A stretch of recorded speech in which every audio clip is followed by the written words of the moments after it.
What's up, guys? How you doing? Hey. We got a special guest with us, Jason. How you doing, man? I'm good, man. How you feeling? I'm feeling pretty nice. It's a beautiful day out there. It's rainy the past couple of days. It's about to rain right now. Oh, yeah. That's that Michigan. Unpredictable. Yeah. How you fellas doing? Y'all good? Everybody good? Yes, Doing sir. good, man. Okay.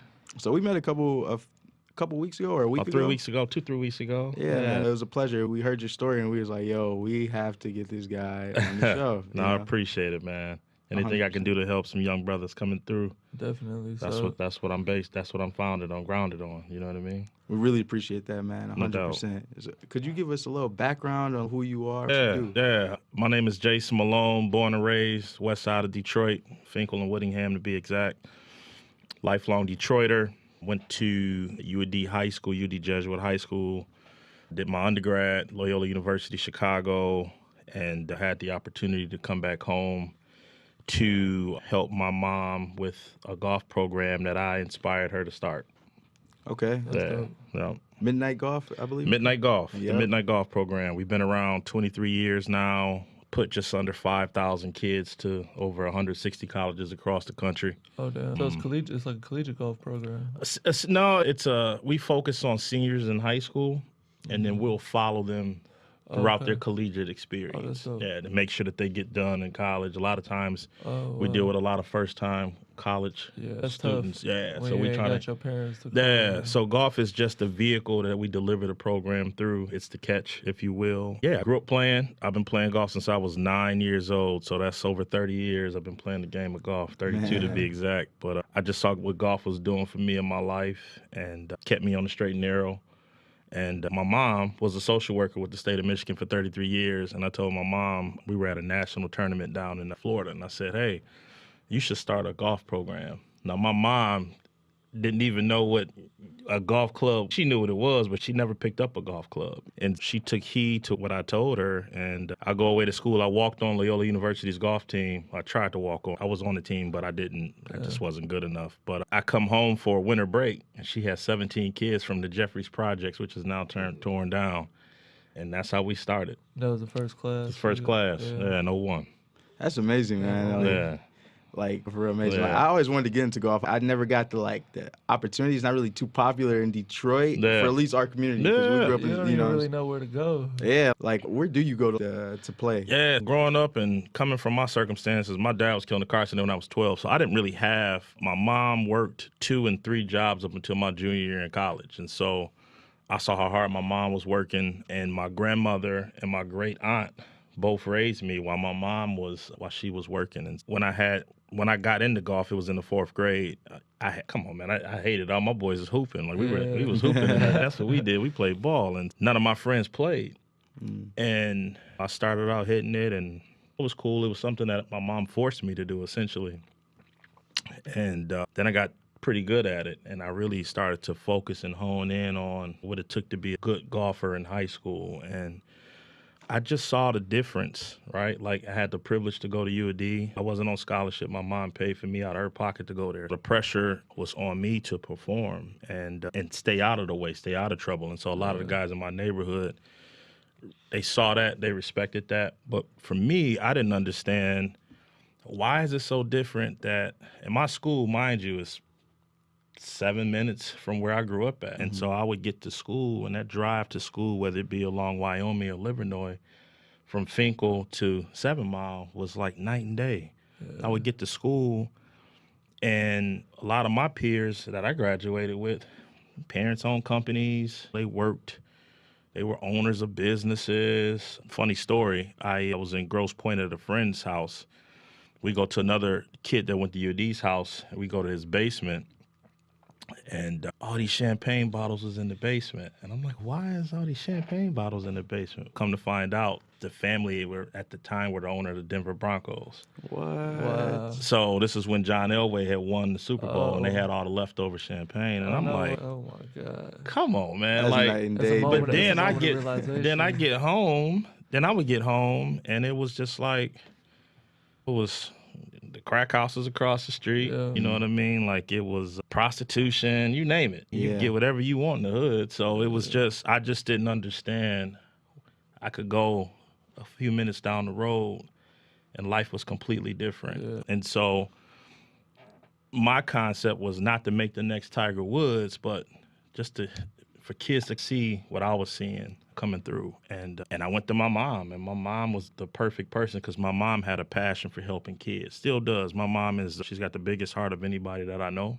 And if any of our young people, which I said it's over 4,000 kids we've helped over the past 23 years, you ask any of them and my mom calls, they pick the phone up wherever they're at. And so that said, she was the right person to deliver the message. And I was a perfect example of look what can happen if you get exposed to the right things in life coming from situations where you really can't see your way out, essentially. Yeah. You know what I'm saying? 100%. That's it. To see that night and day difference of like how you said your friend's house and then come back and it's the hood is like, how do you even keep your mind clear? It was...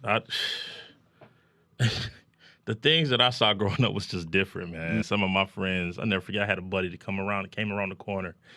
No names mentioned, but he came around the corner and he had 2 grenades. And I'm like, what are you doing? He's 13 years old. You got real, like, legit grenades. It was just the things that we were exposed to and we had access to. You know what I mean? Like, it was a different. And so for me, it was like I just saw how hard my mom had worked. And out of respect for my mom, I'm like, you know what?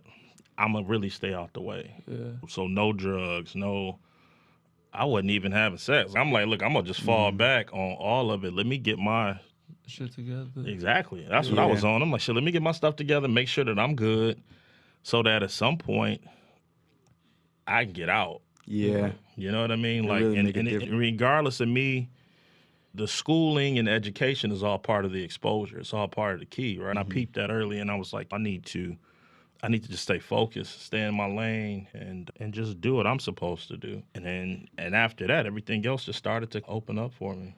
Okay. Yeah.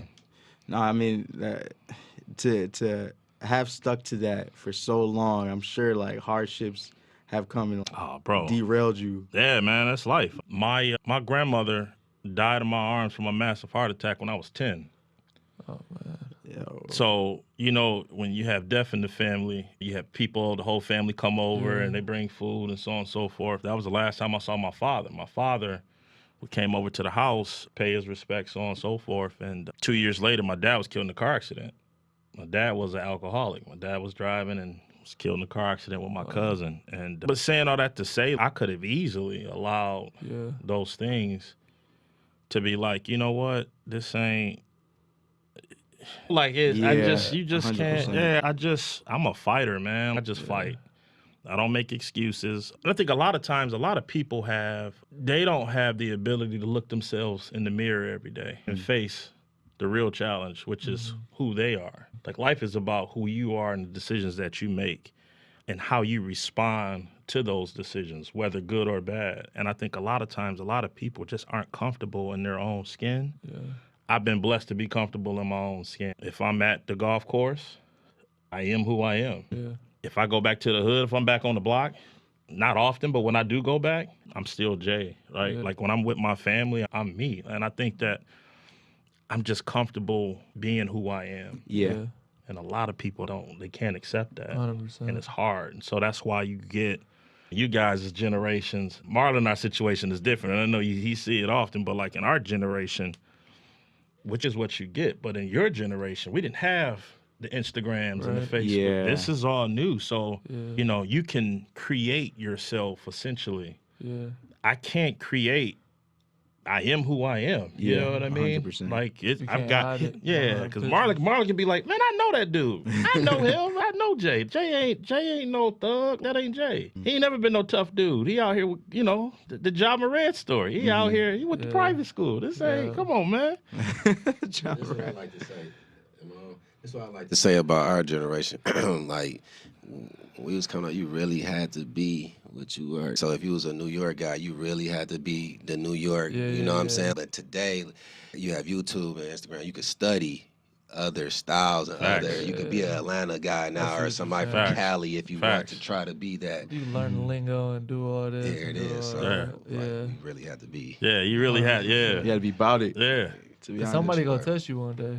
Oh yeah. You feel me? Oh, yeah. That's all it was about. And I think you still see that with like artists that be caught in like the unfortunate situations that they caught in. It just shows you like to this day, like when you are out in the real world, like people want to see if you really who you say you are. You know? That's facts, Be man. careful with what you. Yeah. The energy. And it goes back to, I got a mentor who's actually one of my best friends and the godfather of my daughter. And he's from Detroit, from the city. He's done extremely well for himself. And he's got all of these little isms, if you will, about how he got to where he's at. And one of them is, and it reminds me, and to that point, this is part of why I live my life like I do, is if you're at the table, like I'm sitting here at the table, right? Mm-hmm. And you're like, I know why he's here. I know his background. I know his resume. I know his body of work. And I know why you here. You've done A, B, C, D, and E, but why are you here? Like, what have you done that's exceptional or that has made you stand out to be sitting at the table with us? Right. And so that approach is what I take is how I maneuver, right? Some tables I'm not able to be at just yet, because I haven't paid those dues to get at that table. There's a game, Robert Kiyosaki, who wrote Rich Dad, Poor Dad, he's got a game called Cash Flow. And we got this saying where you got to play the $100 game to play the $1,000 game. Yeah. You got to play the $1,000 game before you play the $10,000, and so on and so forth. No skipping steps. It's levels. 100%. It's levels to all of this stuff, man. So, like, I can't be out here pump faking and half stepping like I'm this major super boss dude. No, I'm not. I'm a regular guy, but I work my ass off to get what I got. You know what I mean? 100%. Like I told you guys the other day when we spoke, a lot of the situations in the rooms that I'm in, a lot of these folks, it's all privilege. They happen to inherit their family's circumstances. For me, we didn't, and this is predominantly not just an African-American community, but in all minority communities, the lineage of passing down generational wealth is not, we unfortunately don't have that ability. Yeah. Most people don't have that. But specifically in underserved, undervalued communities, you're happy to, a lot of these colleges have been around over hundreds of years, and we're taking kids for the first time to college in their family. So you take that concept and that model and that thinking, and we haven't been passed down the understandings of how to play the game. Yeah. And I'm talking about the game of capitalism. Like, we don't understand that. So to be someone has to be in our lineage that has to be the change maker, right? So if you got a line and the line is going straight, and then all of a sudden you got a bump, and you're looking back at your family, years and years of your family's tradition, someone's gonna say, who was that bump? Who made that bump? Who was that? I'm gonna be that bump for my family. Yeah. That's gonna change the trajectory of those that come after my great-grandchildren, so that they can take it and run with what just a lot of wealthy families have done for their children. Exactly. Yeah. So I'm very big on ownership, on access, and relationships. That's how I look at life from that perspective. Your net worth is determined by your network. So who's in my network? If I'm the hottest, if I'm the hottest person in my crew, I'm in the wrong crew. I need to switch crews. If I know the most, if I make the most money, if I'm bringing the majority of the things to the table, then I need to flip. I'm in the wrong room. I'm with the wrong group of people. I need to change circles. And I've done that a few times in my life. Like, all right, that's cool. No hate, no knock. But what got you here ain't going to get you there. Yeah. You got to get up to get down. So for me, it's okay. Let me try some stuff. Yeah. You're going to miss 100% of the shots you're going to take. Yeah. So true. 100%. Thanks. It's important, man. Relationships are so important. It's everything. Man. It's literally everything. It's everything. So even with the dispensary deal, I was getting courted by another big dispensary in our city, and I won't mention the name, but they didn't too much want me at the table from what I've gathered. I can't confirm nor deny it, but because of the color of my skin. But they operate in Detroit. Yeah. And so I had a problem with that. And I was like, you know what? I'm good. Yeah. And then I had a relationship. A buddy of mine owns a restaurant downtown, and he was very good friends with the guys that own Liv, Common Citizen, the parent company. And they would come in and have dinner at his restaurant. And they went up to our facility in Marshall, and he's like, I got somebody I want you guys to meet. I told him Sunday, we had a conversation Sunday. That Tuesday, we're at the restaurant, and all of the Common Citizen crew and myself and then my buddy, the owner of the restaurant, all met. And the energies was just right. These guys wasn't we want to help the community. We want to help the city. We understand what's going on here. The goals were aligned. Yeah, and so I was like, all right, well, bet. Let's chop it up, see where it goes. And years later, and it finally passed, when the law passed, I'm at the table now. Yeah, I remember you saying Liv had resonated with your values. Yeah. And like, just the values in general that everyone should have of like being able to go into a community and actually care about that community if you're going to operate outside of it. I don't know if you want to call it corporate responsibility, if you want to call it ethics. I think at the end of the day, doing good and being good, whether it's business related or personal, I think it all should align. It should be parallel. And just the values of where these guys are going from a business perspective, it aligned with where I was going from a business perspective. It also, the energy. My great aunt who raised me was from the South, and she was extremely wise, and she saw a lot in her lifetime. She died when she was 91, but what she gave me was some jewels in that I live with to this day, and that is, she always used to say, follow your first mind. And what that is essentially, in layman's terms, trust your intuition. What does your intuition say? And so for me, my intuition, or my first mind, in her case, was like, yo, I could fuck with them. They legit, they solid. You know what I mean? They good folks. And you know it all for it. Yeah, and so as the relationship started to grow and they started to see who I was and who I had relationships with, they then become even more letting their guards down. It was like, no, we need you because you get it. Definitely. And we've been rocking. We've been rocking. That's what's up, man. We've been rocking. So super excited. Grand opening is this Saturday. Oh, yeah, we're going to be there. Yeah, pull up, man. 12604 East Jefferson, Liv Cannabis. The ribbon cutting. We got Ha Davis pulling up. Oh, for real? Yeah, he's coming at 2 o'clock. He's going to come do his thing. That's lit. A couple other folks. Our general manager is performing. He's an artist from the city. He's performing later in the afternoon. Food trucks, vendors, some crazy discounts on the flower and product.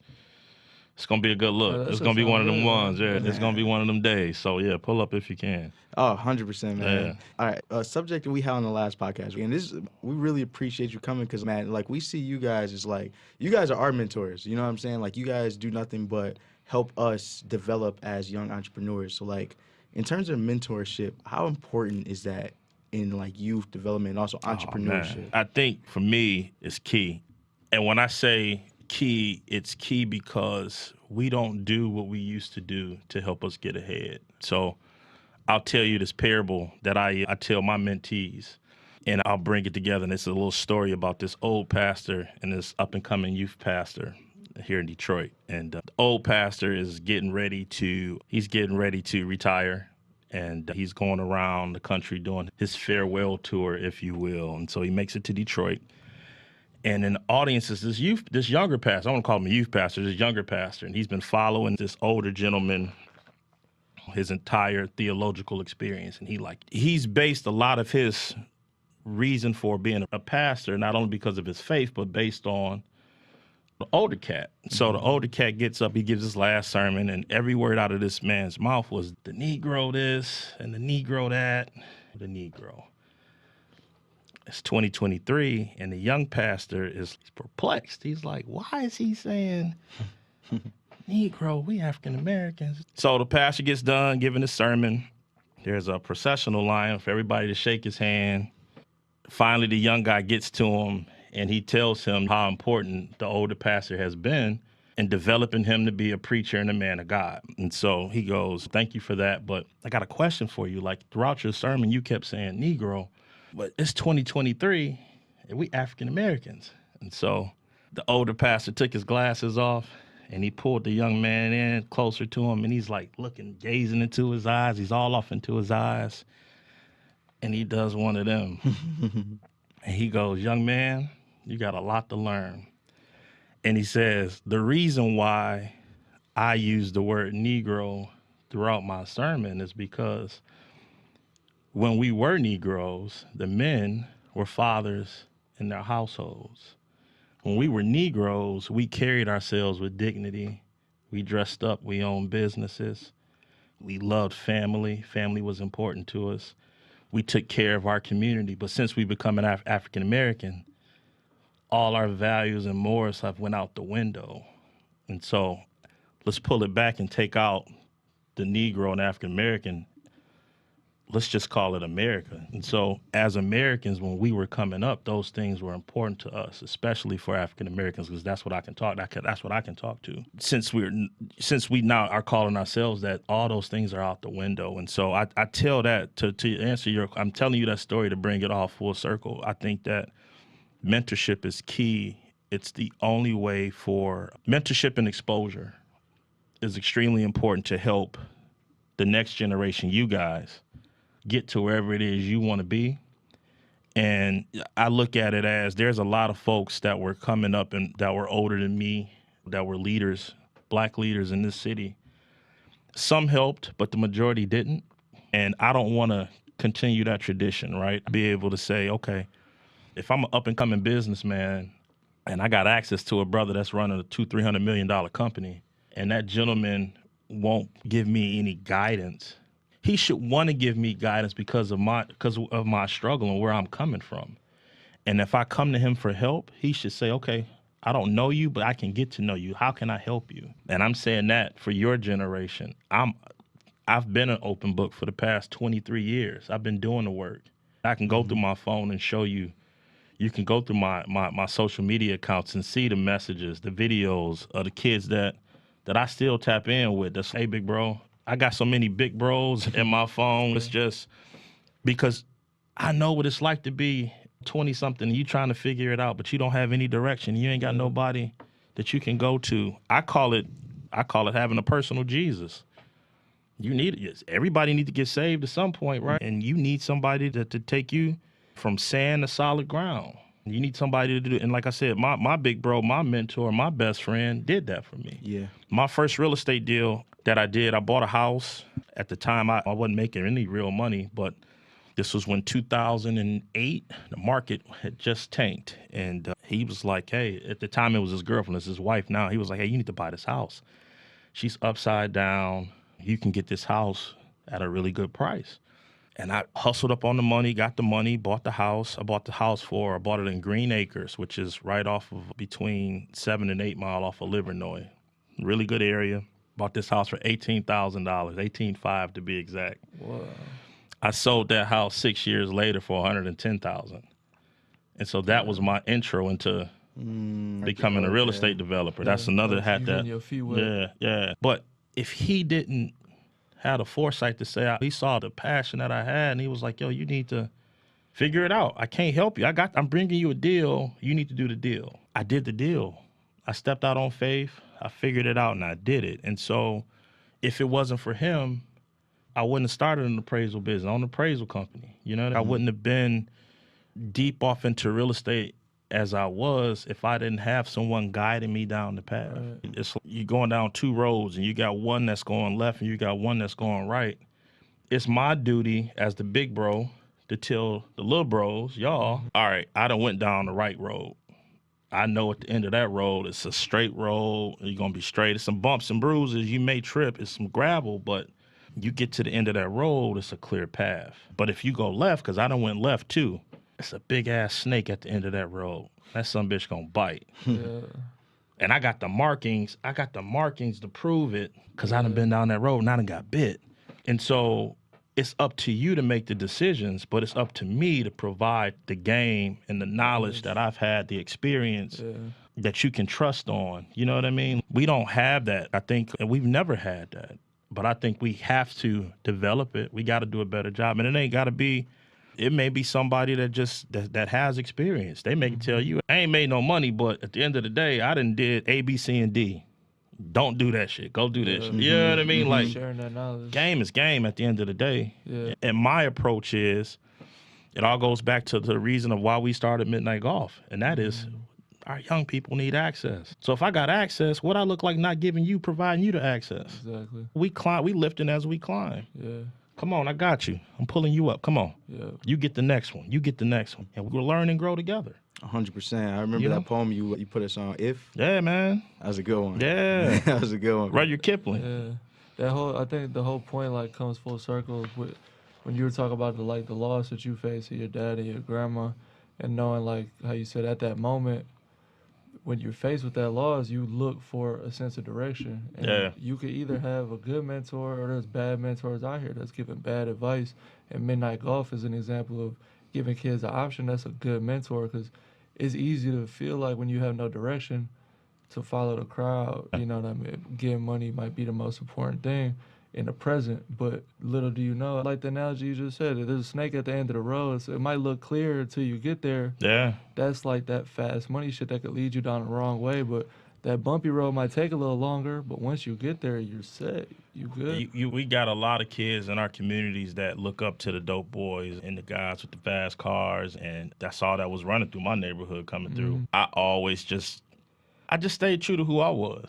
You know what I'm saying? Like at the end of the day, I'm in my backyard swinging my golf club. Yeah. When they rolled the rims out in the middle of the street to hoop, when the neighborhood would come and hoop, we used to roll the basketball rims out in the middle of the street. So when the hood came to hoop, I'm hooping. We playing ball. But I never wanted to do, because I knew in the back of my mind, it just wasn't me. Yeah. Whether it was wrong or not, it just wasn't me. And so I just chose to go that path. And I said, you know what?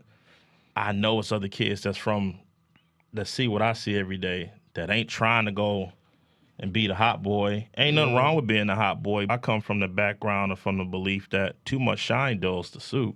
Yeah. I don't need to shine. Matter of fact, what I tell y'all when you wanted to do this, I'm like, man, I ain't never done one of these before. This ain't our generation, but I don't like attention, man. Yeah. I don't, and I'm getting a lot of attention right now. I got a lot of eyes. My mom told me the other day, she goes, you got a lot of people watching you right now for a lot of different reasons. And so I'm very conscious of the moves that I make, who I'm with, who I'm talking to, who I'm exposed to. I'm human. I'm going fuck up. That's just it's called life. But you got to learn from your fuck ups. You can't. I don't look at a loss as a loss. I look at it as a lesson to be learned. And you know, I think that the lesson that I've learned in my 41 years is be true to who you are. At the same time, help the young brother that's coming up, man. Y'all some young brothers. Y'all coming up. Y'all need some game. Y'all need some help. If I got it, let me help you. 100%. And I think that's not enough of that, not just in Detroit, but in the country to begin with. Yeah. 100%. Like, I heavily relate to your story. I lost my father, too, when I was coming up, like, in my teenage years. And I really wanted that chance to be able to, like, especially learn from him when it came time to develop into becoming a man. But the way life has led me through, I was blessed enough to be around some older men that have done nothing but giving me knowledge, resource, and direction to be like, all right, in the way, it's like fathership. Like, that does so much for me. I can only imagine like how many other people aren't even presented with that form of mentorship and just knowledge in general, man. It does a lot, and it's very impactful. So I have nothing but respect for it. You know what I'm saying? Like, you guys, like, 100%. undoubtedly. Man, we all need a personal Jesus, man. That's another one. I like that. We all need a personal Jesus. We need Jesus, but we need somebody to, hey, man, look, here's the game. You trying to go down this path?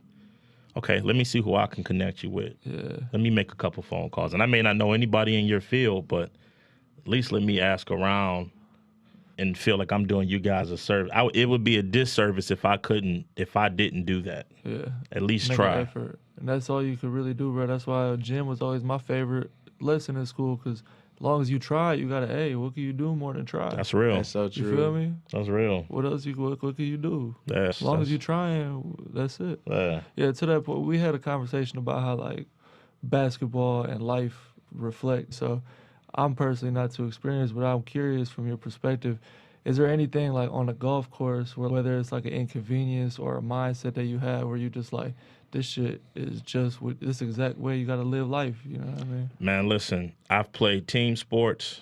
I hooped in high school. I've played team sports. But for me, golf is the one sport, similar to tennis, that it's all about you. You can't look to your right and your left and say, you're going to have my back. Golf is so much like life in that it's what you go. It's what you, did you practice? Are you ready for what you're getting ready to go take on? Yeah. Golf does that, and it's a mental game, right? Because if you look, let's use Tiger Woods, the greatest one of all time. Tiger changed the game in an era where it was nobody of color hitting a golf ball. It was, but not at his level. Yeah. And so you come in and you changing the game as a kid. He was Michael Jordan of golf, right? Mm-hmm. So to have the mental capacity, to have the mental fortitude, when you got people that don't look like you, that don't know you, that they never met you, hate you because you hitting the ball better than most of the people that they've looked up to their whole life. That's crazy. The hate. And he was on national TV when he was a kid, so he had been dealing with that. Been doing his whole it. life. And so his pop, Tiger's pop, Earl, was influential as a kid. He used to make Tiger listen to these motivational tapes in his little headphones before he went to sleep at night. And he's 4 or 5 years old listening to motivational, you will be great. I'm going to be great. Manifesting that. And then he's going to sleep to this every night. Yeah. His dad went hard on him because his dad knew that his son was gifted. He saw it. And he prepped him. Now, some people may say Earl wasn't the best this or the best that, but if it wasn't for Earl, it wouldn't be no Tiger. Yeah. And Tiger understands that and he appreciates that. And so in his mind, I got to be mentally strong. And you got to be, that's what it's about. You have to be mentally strong. So for me, golf, that's why once I figured that part out, and luckily I did at an early age, I could do this. I can do this. You know what I mean? And I'm talking about this, not golf, this thing called life. I can do that. Because if I can get up, if I hit a bad shot, that ain't nobody's fault. But I can't look to my two guard and be like, man, you ain't come around to pick. I ain't. This is nobody bailing you. No, man, you didn't grip the club and you ain't do this, you didn't do that. So for me, it's okay. If I can play this game, then I can play the real game, which is life. And so that's how I live it. Yeah. I live my life just like that. I'm not out here shooting par golf every day. Some days I play, some days I don't. But the goal is to keep playing. Yeah. And I just stay at it. So 100%. Yeah. No, that's great because I think that's a great point. Because a lot of our conversation revolved around like teamwork and things like that. But at the end of the day, there's situations you find yourself in where there's nobody to turn to for help. Yeah. And you gotta just make do with yourself. Your intuition is so important. I don't think we realize it. I was blessed to have someone stress it to me coming through. You better follow what your gut telling you. Listen to your gut. And your gut is, some people call it spidey senses. Some people call it your first mind. But at the end of the day, it's your gut, man. And if your gut is not, if you're not feeling right about it, you done did all the research to make the decision. You think that the decision is going to be the right decision. 100%. But if your gut's, nah, that ain't it. You got to listen to your gut, man. Yeah. And a lot of us don't listen to our gut when it comes to making the right decision. Yeah. Because it's not going to tell you what you want to hear. You know what I mean? The moment you got to convince yourself to do something, I feel like at that point, even if it might be the right decision on paper, if you're not ready for it and your gut telling you that, then that's the answer that you need. Yeah. And you have to, and it goes back to when I said originally, a lot of people can't look themselves in the mirror. A lot of people don't know who they are. And it starts there. You really have to know who you are. I know my flaws. I know my fuck ups. I know what I'm good at. I know what I love. I know what my passion is. That don't mean that I figure life out. I just got a clear sense on who I am. Yeah, 100%. And I think getting married, marrying the right person, I think that's key too for a young brother coming in the game. Marriage is so important, man. The biggest decision in any man's life is the person that he chooses to be his partner. That is the biggest decision that you can make in life. It's not job related. It's not spiritual related. It is who you choose to have as your partner throughout this walk of life. And if you choose the right person, man, life is so much easier, right? Like I look at some guys that I came up with, man, and all are successful guys. They're doing well, but I look at their life as the partners that they chose. And I look at where they are in comparison to some of my other friends and where we are. And it's not saying that we're better. I'm not saying that. But what I'm saying is where that person should be and could have been, their partner had a lot to do with that. When you ask a woman, in my case, a woman, some people case a man, whoever you choose as your partner, when you ask that person to be your partner, you're saying, look, it's me and you against the world. Literally, it's me and you against the world. For better or worse, for richer or poor, you got my back. And same thing with business, right? Like before I did this deal, the Liv deal, I'm like, I need to really find out who these guys are. Yeah. Are these guys who they say they are they legit? Are they? And I did my research and it checked out. And so same with my wife. Like my wife, when I started my appraising properties, this was 2013, 2014. I just started out. I was 3 months behind on my mortgage. I hadn't paid because I wasn't making money at the time. And I was 3 months behind on my mortgage. I was behind on my gas, light bill, and my water bill. So I get home one day and I see the city of Detroit turning the water off from the ground with the key. And I'm like, fuck. So I call my wife now, my girl at the time. I'm like, yo, they just turned the water. She's been there with me. So I'm like, yeah, they just turned the water off. 40 minutes later, she's at my house. There's the Meyer at 8 in Woodward. She went up to the Meyer and got these big gallons of water and brought them over and was like, don't worry about it. I got you. Like, it's going to be, excuse me, the very next day, they turned the lights off. She just come stay with me at this point. When you can't see the forest for the trees if you in it, right? You can't tell what's what. You don't know you're up from your down, you're left from your right because you're going through it. It's part of the, you got to go through it. That's just part of what the game is. And so I'm going through it. And I knew at that moment that I could trust her. I'm like, she's got my back and I'm on my knuckles. Fast forward, things change, obviously. Sold the house. We get married. She sold her loft. Like things became better, but things are good now. It happened with us when we had our daughter. My daughter is a special needs child. My daughter was born with a brain injury. My wife had a full 39-week pregnancy. And then the last week, she stopped moving. And we rushed to the hospital. They did an emergency C-section. And my daughter lost oxygen to the brain. She came out. It's called ghost baby syndrome. And so she came out super pale. She lost a lot of blood. She bled back into my wife. And from that injury, she's developed cerebral palsy and epilepsy. Her diagnosis is called HIE, hypoxia ischemic epilepsy. And her first few hours on life in this world, they didn't think she was going to make it. And she's now 4. She's extremely smart. She's not walking. She's not talking yet. But she is a fighter, and she comes from me and my wife. And so that relationship, that moment in our lives right there could have easily been like, you know what, this ain't. That shit breaks a lot of people. Man. Yeah. That shit breaks a lot of people. And is it hard? Fuck yeah, it's hard. Every day is hard. It's hard for both of us. It's hard on our marriage, but we both made the agreement that we committed. We 10 toes down, like Nip used to say.